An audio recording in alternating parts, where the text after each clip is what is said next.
losing a quarter of their value in the pre-market after subscribers began the year by leaving the service. Also cutting their Netflix subscriptions now that the company is offering a less expensive ad. What they're saying was just that there will come a time when content won't drive sales.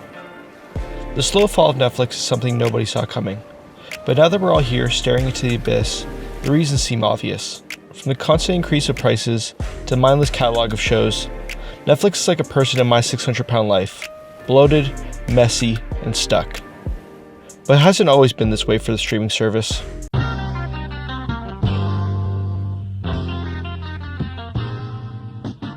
Netflix first started out as an online video rental service. The idea came when Mark Randolph and Reed Hastings carpooled together to work. I am truly jealous you got to suck on those tits when you were a baby. Yeah, well, at least you got to suck on your dad's dick. Being inspired by Amazon, the two wanted to create something similar, but had no idea what they wanted to sell.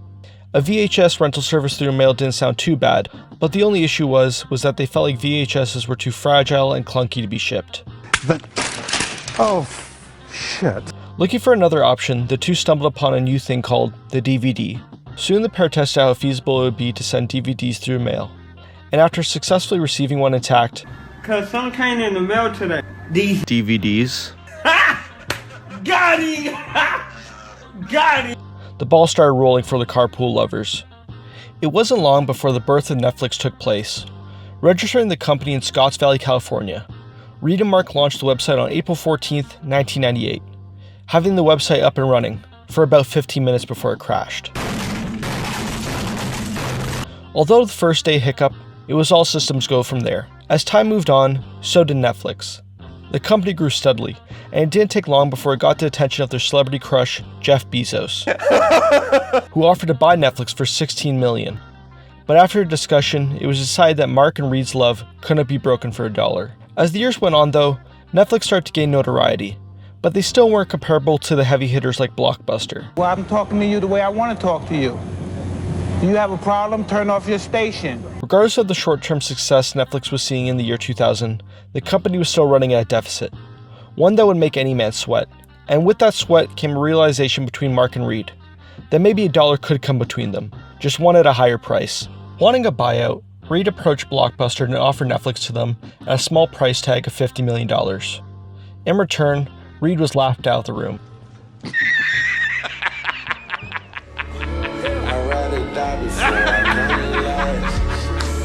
All the laughing though would be momentary, as the events of this day will be the start of Netflix's revenge story.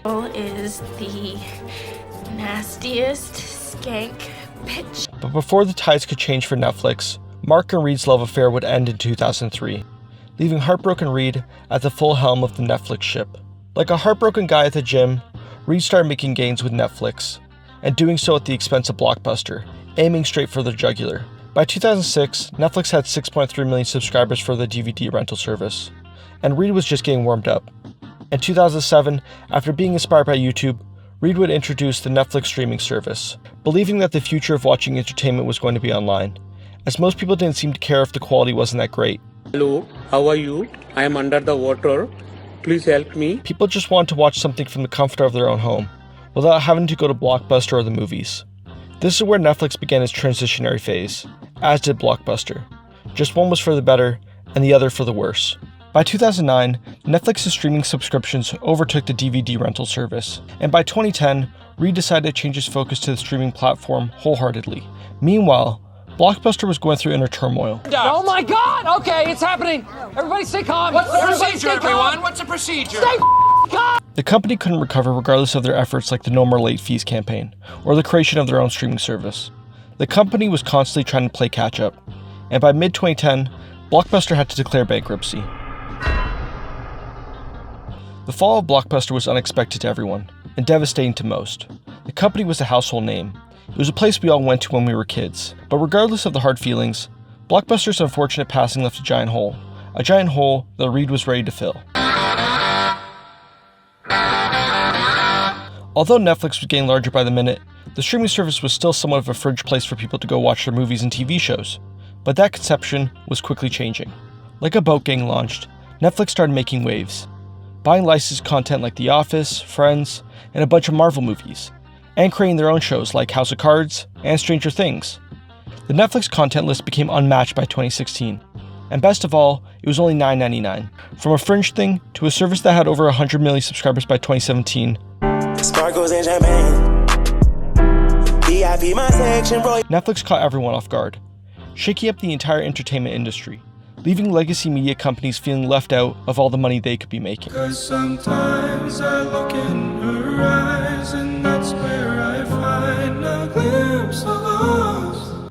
While the giant media companies were silently loathing, Reed was hitting new strides with Netflix, with the streaming service hitting over 120 million subscribers by 2018. Reed and many others thought Netflix was going nowhere but up.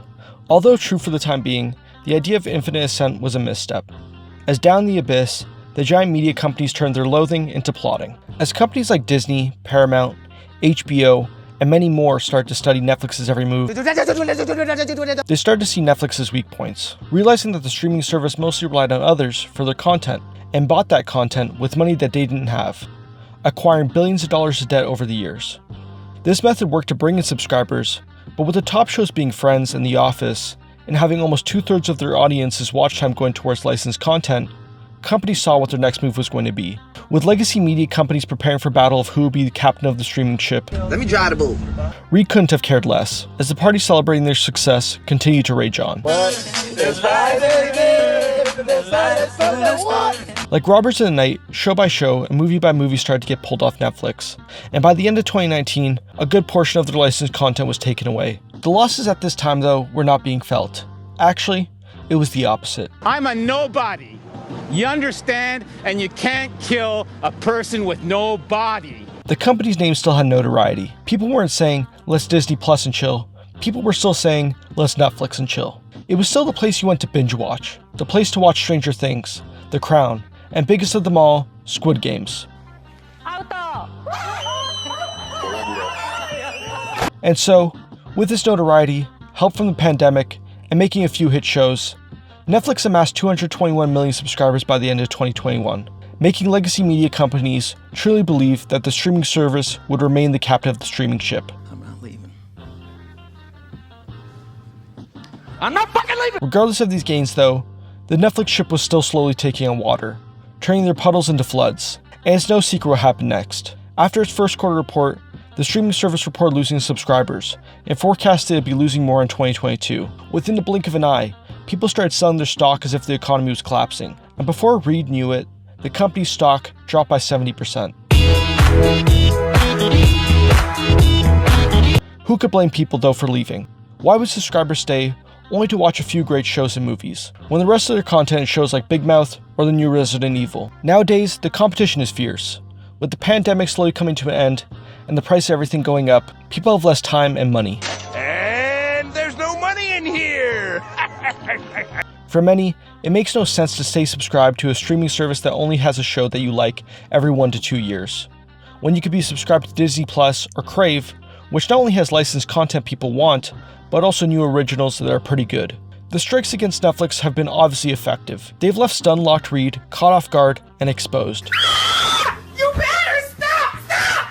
Bitch, stop! And as Reed continues to throw men overboard and find ways to repair a sinking streaming service, I can't help but see how the inner turmoil in Netflix is all too similar to how Blockbuster sank. Like Blockbuster's final years, Reed keeps missing his mark, with him going after subscribers for sharing their passwords, or with him planning on having subscription tiers that will have ads. The company isn't focused on the main issue, which is content. Simply, Reed takes his position at Netflix for granted, just like how the CEO of Blockbuster did, ignoring the future once they became successful and spending money like a drunken sailor. The fall of Netflix may not come right away, but when the debt collectors come knocking at their door in 2025 for the billions of dollars they owe, we'll see what the future holds for them. Wherever the wind blows for Netflix, or however hard it becomes for Reed to stay the captain of the ship, if there's one piece of advice I would give to him, it would be, Tough time never lasts. Only tough people last. and on that note, Get